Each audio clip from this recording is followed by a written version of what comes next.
What's going on, guys? Back here with another Black Myth Wukong video here for the channel, and this time I'm going to be ranking all 6 chapters in the game. My last video I did on Black Myth Wukong was the top 10 hardest bosses in the game, which you guys seemed to enjoy and the video did really well, so I wanted to come back with another Wukong video. I platinumed this game, so I definitely have a sense of a rewarding feeling when I come back to play this game, and I figured ranking all 6 of these maps would be a cool idea for a video. The reasoning for that is because each chapter is pretty unique, which give the game a nice pacing while you're going through your playthrough. Some of the criteria that I'm looking at for ranking these 6 chapters are going to be all the enemies within each chapter. That's going to be all the lesser Yao Guais, the chiefs, the kings, even the queen. Maneuverability, different chapters, I guess, kind of restrict you in different ways. Whether it's chapter 1, which is pretty linear, by the time you get to chapter 6, right, you're playing essentially an open world game. Also looking at the difficulty for each map as well as the overall aesthetics. If you like this video or anything else on my channel for that matter, go ahead and like and subscribe, as of course it helps me out a ton. Doesn't really cost you anything aside from a couple seconds every time, and any support is appreciated, as we're always trying to grow the channel here. Leave a comment as well. As you can see, if you've been on my channel before, I answer pretty much everybody. So here we go, ranking all 6 chapters in Black Myth Wukong. Coming in at number 6 as the worst chapter in Black Myth Wukong, in my opinion really without a doubt, is going to be chapter 3. And that's in large part because of the Pagoda Realm. If you've played this game, you really understand how frustrating this realm is. It's tough to navigate, it's confusing, there's multiple levels to it. Weird enemies, I mean, you see these lantern wardens that pop up on your screen about every 2 or 3 minutes. They pulse your screen, they cut your health bar in half. Thankfully, once you kill them, I think there's like 7 or 8 of them, they don't respawn. But really just drags on the entire realm. It goes on forever. Every time I was hopping on to play the game, I was hoping that I would finally get out of the Pagoda Realm. You finally make it to the top of the Pagoda Realm, you think it's all uphill from here. No, you gotta face Captain Wisevoice. He sucks too.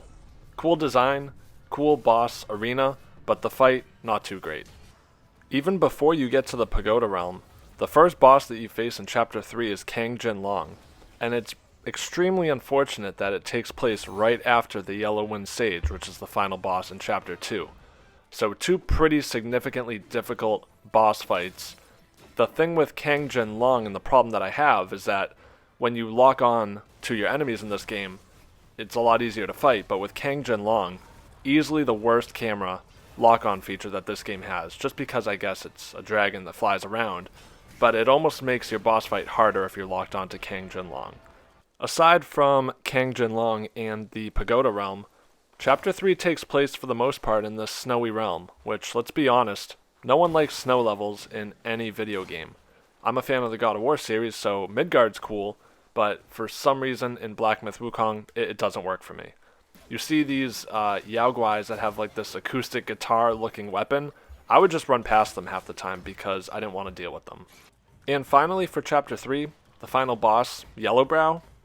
I mean, another cool boss arena, the way you shrink down and he captures you in his sack, I guess. But I think at this point in the game, I'm fighting Yellowbrow. Really just excited for Chapter 3 to be over and to continue on through my playthrough.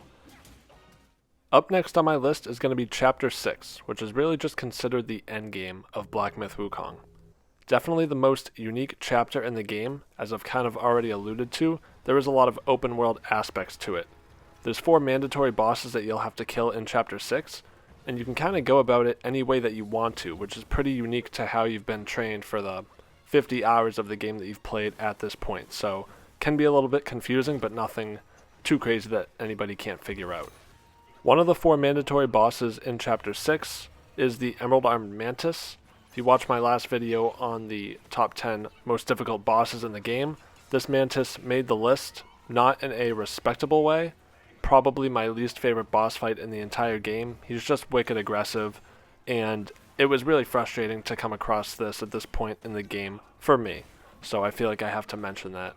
On the more positive side, I think the way they ended this game with the Great Sage's broken shell, the boss fight, his abilities, it's just a really rewarding feeling when you finally get past that and finish this game. So the sense of accomplishment that you get from the endgame aspect in Chapter 6 really kind of ties up the game very nicely in my opinion. Other than that, Chapter 6 really doesn't do much for me.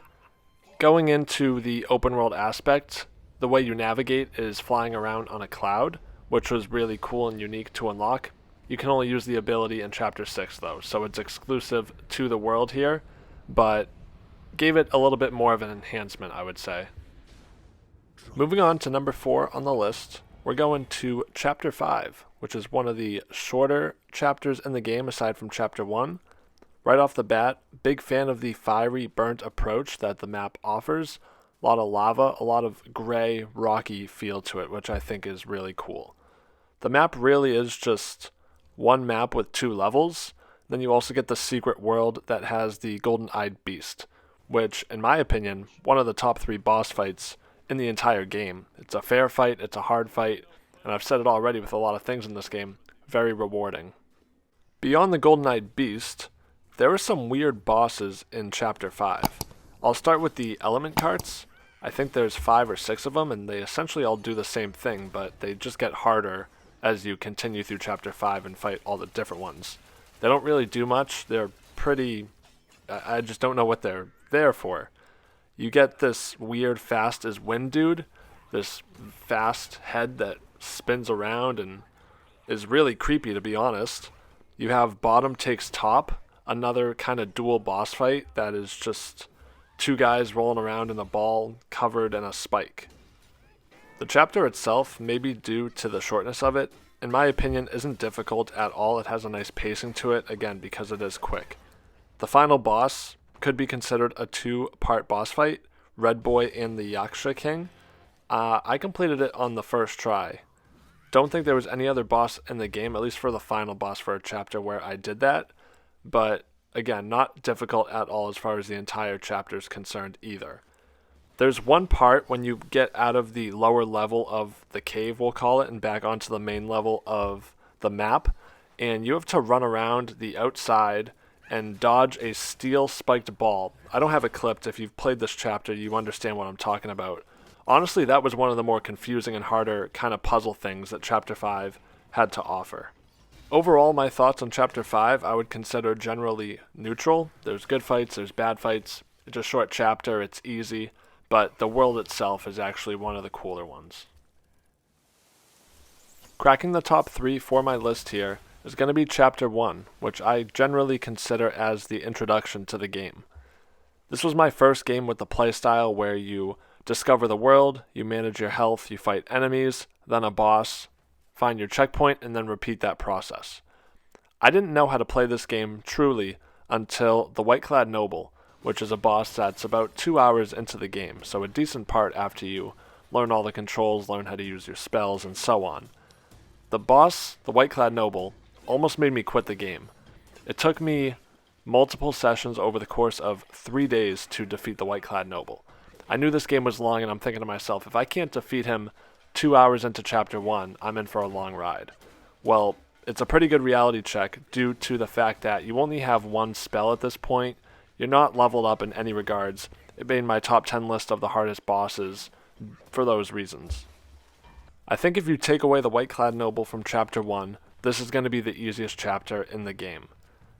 The world itself is very linear, keeps you on track, on a straight path, just goes hand in hand with, I think, the introductory aspect of Chapter 1. The common enemies are basically all wolves. They're simple, 2 or 3 hit. The forest that the world takes place in is very nice.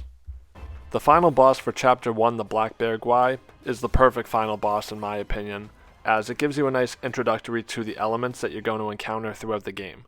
The approach to the boss arena is very suspenseful as you get ready for your first boss fight in the game. Honestly, I think Chapter 1 sets you up for the rest of the game in a very nice way. Again, aside from the White-Clad Noble, in not too much where it's going to turn away a majority of the players that at least are interested in completing the game. At number 2 on my list, it's going to be Chapter 2, which really is probably my favorite map in the game.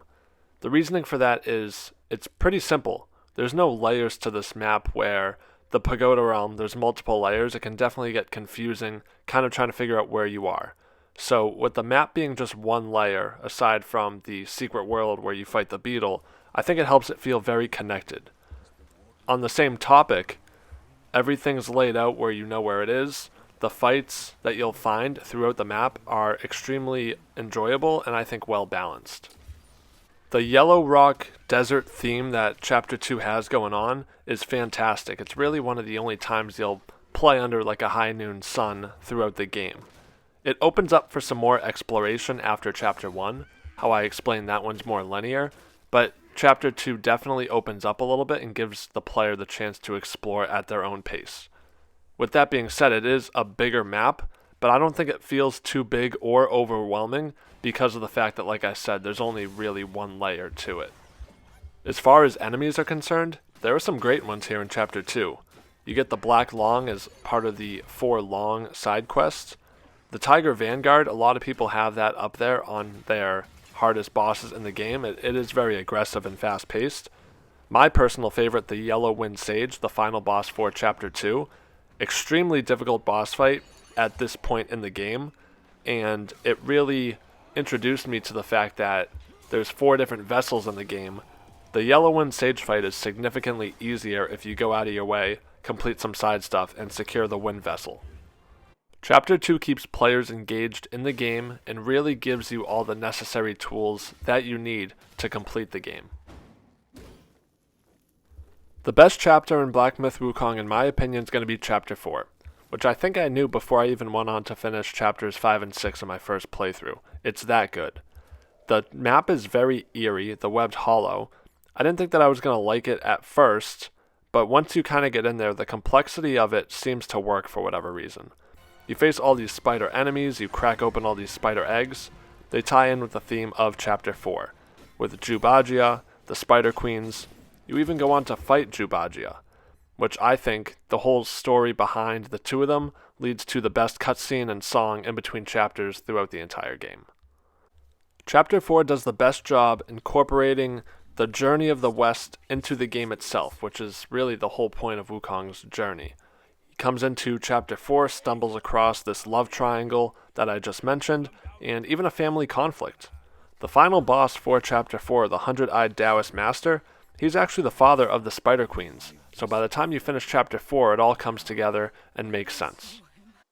The secret world in Chapter 4 is definitely my favorite compared to the rest of the secret worlds in the game, and it contradicts Chapter 4 pretty nicely.